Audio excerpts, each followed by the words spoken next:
Hello friends, today I have come up with a presentation to help aspirants who are preparing for UPSC Civil Services examination and Indian Forest Service examination, and also other examinations where they have subjective papers where they have to write descriptive answers. So this video will be immense helpful to those who are writing a mains examination. Let us start. So every answer will have three parts: introduction, body and conclusion. Now let us talk about first part, which is introduction to mains answers. So be it general studies 1, 2, 3, 4, or it can be your optional subjects. So these brief ideas about answer writing will help you, especially to those students who are very much new to the preparations and who are writing their first mains. It would be really helpful for those who are trying to write answers on daily basis. So when you start your answer, you always start with introduction of that answer. For example, if there is a question on poverty, so you will try to introduce your answer with 2 to 3 lines introduction. So it can be facts based. You can talk about the number of people below poverty line or number of head count ratio. You can talk about other facts also. You can talk about reports. You can bring out some data or current events if there is a release of some statistics is there, or if any institute has brought out data, or is there any report who talks about poverty. So there can be global hunger index and other reports. So you can start your answer with those reports, data or facts. Now it is very important to keep in mind that you have to introduce your answer by sticking to the demand of the questions. What is the theme of the question? What is the central idea of the question? And you always focus upon the keywords in the question. So, and whatever introduction you are giving, that should be contextually. It should not deviate too much from the topic. Now let's move towards body of the answer. So when you start writing answers, body of the answers, you need to jump to the demand of the question. You should not deviate. You should not run around the question. You should directly address the main part of the question or the demand of the question. So for that, you always try to understand the question, whether it is talking about discussing, explaining, analyzing, or illustrating, or critically evaluate, etc. So you take help of those keywords. For example, if it talks about discuss, then you can go on. You can discuss about every aspects. You can talk about the data related to that, pros or cons, arguments in different ways you can talk, and you can just discuss that particular question.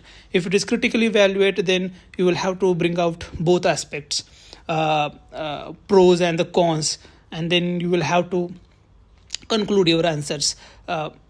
In case of illustrate, you will require to exemplify, you would require to give supporting arguments, and you will have to explain in detail. So you need to focus upon the keywords of the questions also. I would say there are simply 2 types of questions. First is discuss and second is critically analyze. So in first discuss, you will try to stick to the demand of the questions, and you will write related to the topic of the questions. And in critically evaluate, you will try to bring out both aspects. So normally on an average level, these 2 aspects of the writing would be there. Then there is breaking of the questions. So there are different parts of the body. For example, if the question is 10 markers, and then there is a question which is asking about certain, let's say the question is based upon evolution of Gandhian movement, let's say. So if the question is 10 markers, then you can, or the contribution of women during Gandhian phase. So if the question is 10 markers, you need to divide that question into 2 parts. So first part would be 5 points, and second part would be 5 points each. So 10 marker, 10 points. You can divide that question into 2 parts. For example, if the question is about the challenges, so you divide that question in 2 parts. First you talk about the challenges, and then in second part you can bring out the ways forward, or what could be the steps taken in order to mitigate the challenges. So likewise, so it's very important you divide the question into different parts. If the question is 15 markers, then you can divide it into 3 parts, and each part you can bring out one aspect of the questions, and you can try answering those questions. But in some questions it's not possible to divide or break the questions. There is only one idea it is asking, so you can just go on writing the points. Now you need to repeat the keywords which are there in the question, so that gives the impression that you are not deviating from the question, you are sticking to the question. Then point wise or paragraph wise, you can write point wise, mostly in case of GS 1, 2, 3, 4. You can, people prefer point wise in all cases, be it optional also, and be it GS also. But you can have the paragraphs in GS 4 and in optional subject. For example, mine was sociology, so I wrote in paragraph. In ethics, I wrote few questions point wise and few questions paragraph wise. But for all GS 1, 2, 3 especially, I prefer point wise answers. Then try to include diagrams, hub and spoke model. A lot of diagrams are there, so try to include diagrams alternatively in the questions. Try to use maps, world map, India's political map, or you can use the map wherever it is relevant. If the question is international relations, if the question talks about physical geography, if the question is about border dispute or boundary dispute, then you can include maps. If the demography is there, if you want to represent some statistic, let's say you're writing about sex ratio, then you can highlight the states where it is high, where it is low, kind of. And flowcharts also. Sometimes you need to write the procedural steps in some answers. Then you can use flowcharts, and you can represent your answers with the help of flowcharts also. Then it is important to include diversity and various dimensions into your answers. One of the famous way is SPECLY, where you will try to include social, political, economic, cultural, right? So legal, international, humanitarian, etc. And you can go on adding your dimension. So try to include as much as diversity and dimensions into your answers. Try to label, have main headings and then subheadings, so that will give the structured presentation. Structured approach is very important, so labels will help you. For example, if there is a question which talks about challenges, then you can give heading challenges. Within challenges, you can talk about economic challenges, that is subheading. Another subheading would be political challenges, etc. So label is very important. Underline important keywords, underline heading, subheadings. That is very important to catch the attention of the examiner, so that you would fetch more marks. Then do not write irrelevant contents. Don't flood your paper by writing irrelevant contents. That will reduce the vitality and vigor of your answer. It will be having more irrelevant content than relevant content, so that would certainly not give you more marks. That would give impression that you have just that is just a beating around the bush kind of thing. If you have addressed all the parts of the questions, then don't write too much. If you have addressed sufficiently all parts of the question, move on to the next question. That is very important. Sometimes we try to write a lot of things, and we try to write within that time. We try to complete the time. Let's say you have given 10 minutes per question. Even if you have completed that question in 6 minutes, you try to write it for 4 more minutes, 10 minutes to fill that lot. But I would say you need to move on to the next questions and try to answer other question. So that is very important. Then have relevant vocabulary of particular topic. For example, if the question is about international relations, then you need to have keywords like rule-based order, or there are various themes of the government, Atmanirbhar Bharat, then Panchashil principles of policy, neighborhood policy, or extended neighborhood, right?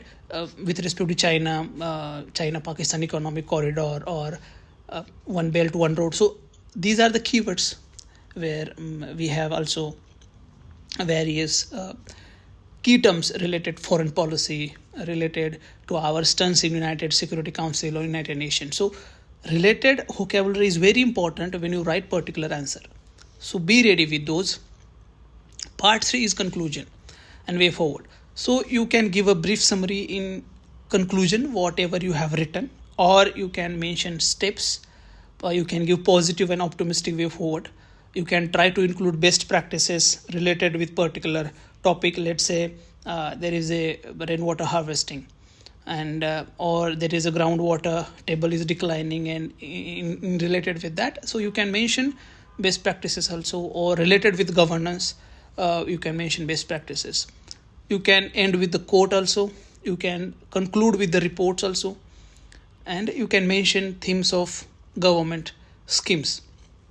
So it can be related with employment. It can be related with food processing, like you can talk about Atmanirbhar Bharat, right? So likewise, Make in India, 75 years, like Amrit Kal. So likewise, you can mention themes of the government schemes also, but those things should be related to the questions, demand of the questions, and it should not deviate, and it should always be give the final impression of your answer. So that is very important. So introduction and conclusion are very important. Few things you should keep in mind. First, you should use simple and short sentences always. Presentation is very, very important. Knowledge and presentation, both are equally important things. Sometimes what happens, we try to compromise with our presentation, and we write too much, and we try to include a lot of keywords. So in that attempt, what we do is we compromise our presentation. So it should not be there. Then handwriting is equally important. It should be legible, and though your handwriting may not be good, it may not look that much attractive, but it's very important that you write neatly, cleanly, so it can be readable easily. So that actually is very important. Time management, try to divide times before itself. For example, in GS, try to allocate I used to allocate 10 minutes for 15 markers and 7 minutes for 10 markers. So likewise, you have your own planning, how much time you will give to which questions.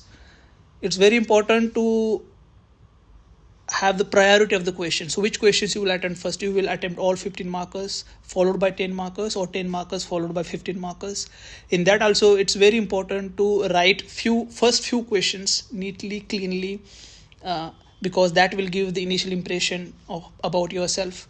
If you don't attempt first few questions nicely, then that would certainly have negative impact. Still, you try to focus upon the priority of the questions and which questions you would choose first. Okay, I hope this will help you. I have tried my best. If still few things are missing, I'll try to include it in next presentation.